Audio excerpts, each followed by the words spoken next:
Welcome to the Be My Own Boss podcast. This is episode 46, Meet the Boss of New Jersey Labor Law. And I'm your host, Mike Hruby. I've worn a tie today to get in the spirit because I would like to take you all to New Jersey and introduce you to the very top of New Jersey's labor pyramid, a guy named his name? Robert Asaro Angelo. He was appointed in 2018.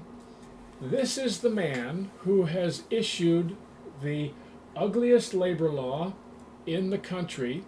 We talked about this last episode, number 45. The ugliest labor law designed to block independent contracting in New Jersey permanently. He is the face of New Jersey labor law. He has a bright future ahead of him in any future Democratic administration. I call him Mr. Bob around the studio here because Robert Asaro Angelo is a mouthful to repeat and be respectful, so I'll call him Mr. Bob here. But you know I am aware of his full name, but just to be quick, there it is. I'll show you a picture of Mr. Bob, and through the magic of open broadcasting software, I'm able to bring him to you in to my right over here. But that's the only place I can put him. So we'll just he will hang up there, sort of in our minds as we cover all his activities and his past and what he's got going now. But anyway, his DOL, that he's been there 7 years, and has now offered to end freelancing in New Jersey, and he has accommodated the national labor movement, the national left, that has been desperately trying to do that for since 1938. And they think they have a shot at it now, using this state by state, what I call the blue state rollout, has finally reached New Jersey, and Mr. Bob is the landing pad, and they proposed a regulation that'll do it, and they're just going to see how it fares now in public comments. Public comments, remember that, keep that in mind, you're the public. So where did Mr. Bob come from? He was born in 1975, making him 50 this year. Both parents, yes, mom and dad, were labor organizers.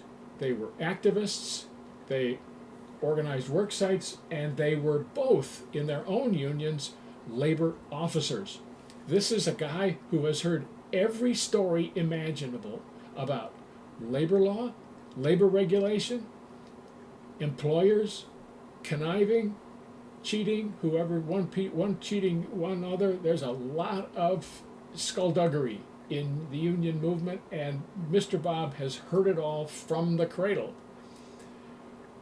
He is a lifetime New Jerseyan, so that's in his favor in New Jersey. He scooted up to Boston and got a communications degree from BU. He aspired to be a sportscaster when he was younger. And he got an offer, if you can believe it, from ESPN to be a sportscaster. And upon further thought, he turned the offer down because he wanted to help people. I don't think he had you and me, independent contractors, in mind when he made that decision, but more power to it. Anyway, later on, he got a master's degree from Rutgers in public policy. That means public policy is what you say you do when you're running other people's lives in big government. And that was a terrific resume polisher for Bob, Mr. Bob. He also worked on political candidates' campaigns, another excellent way to meet people and to rise and to become more widely known. Also during his post-BU and Rutgers years, he worked for three well-known unions as a labor organizer and activist. He worked for the Laborers International Union, whose initials are LIUNA, Liuna. He worked for the American Federation of State, County, and Municipal Employees, pronounced AFSCME, if I can get that out right. And he worked for the very, very widely known SEIU, Service Employees International Union, which is a powerful union that organizes the low-wage professions, low-wage occupations across the economy, mostly public, but also a lot in the private sector, like things like hospitals and that. So Bob has been a W-2 of a lot of labor organizations. He knows a lot of people. They apparently have come to like and trust him because of, you can see where he has ended up in his career. Right up here, Bob. He also managed a term as executive director of the New Jersey Democratic State Committee. These are the poobahs, former candidates, former office holders, and other notables in the Democratic Party in New Jersey.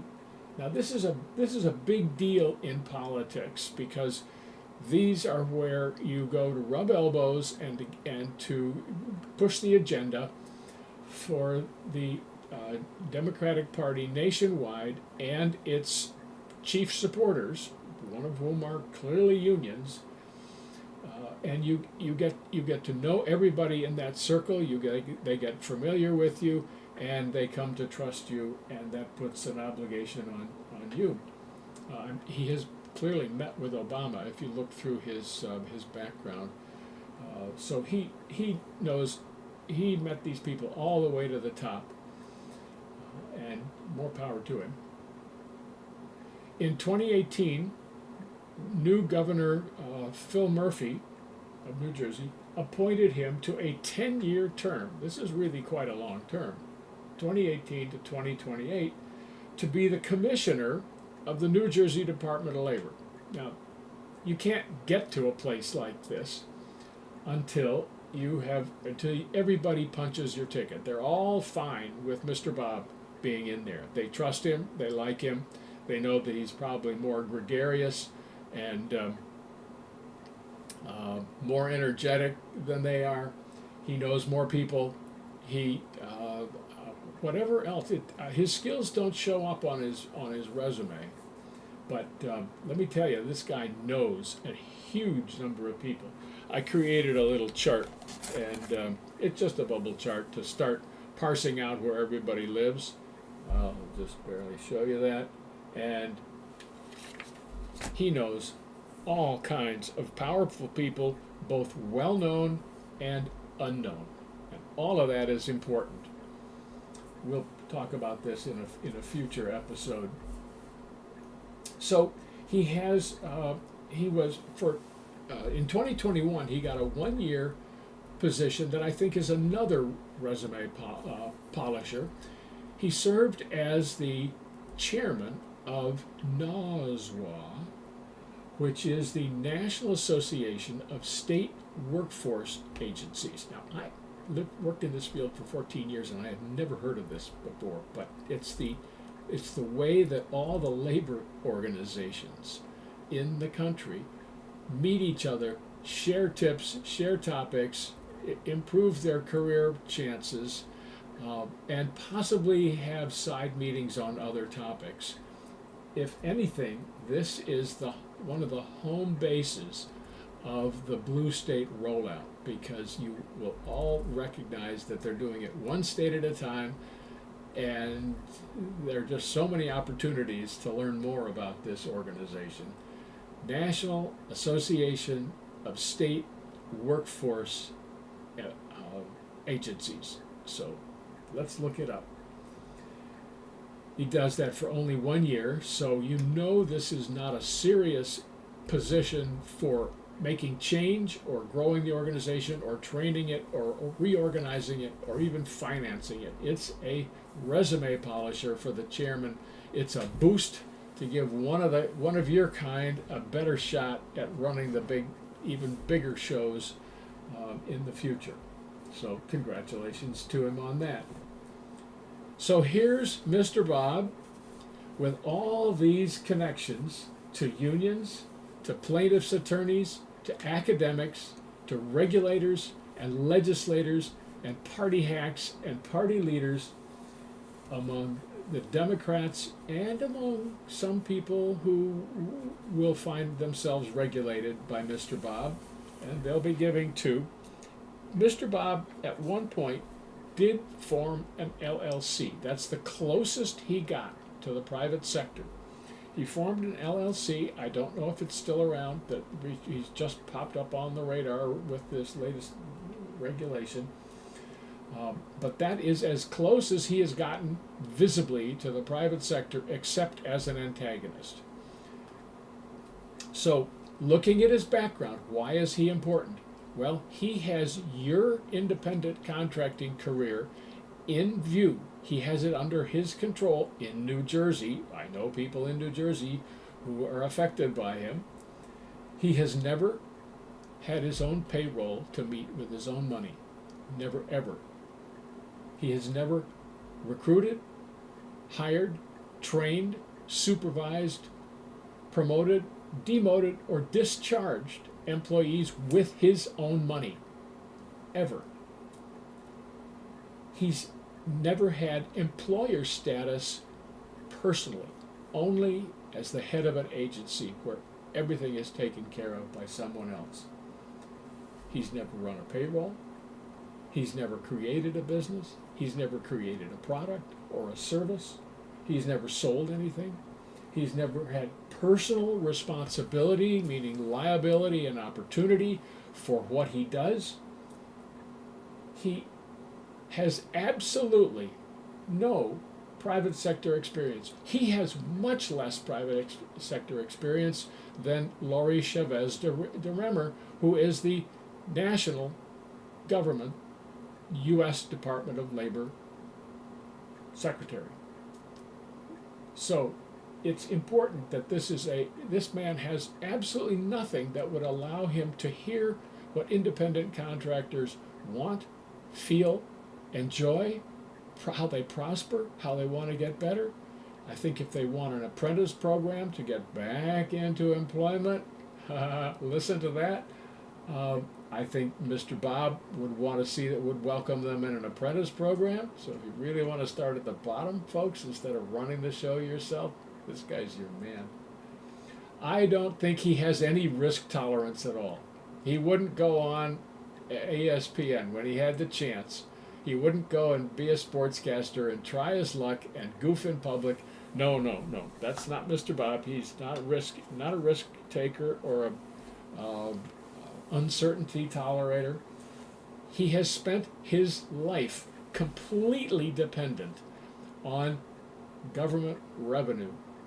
Government money turns into union funds. Government money turns into salaries for regulators.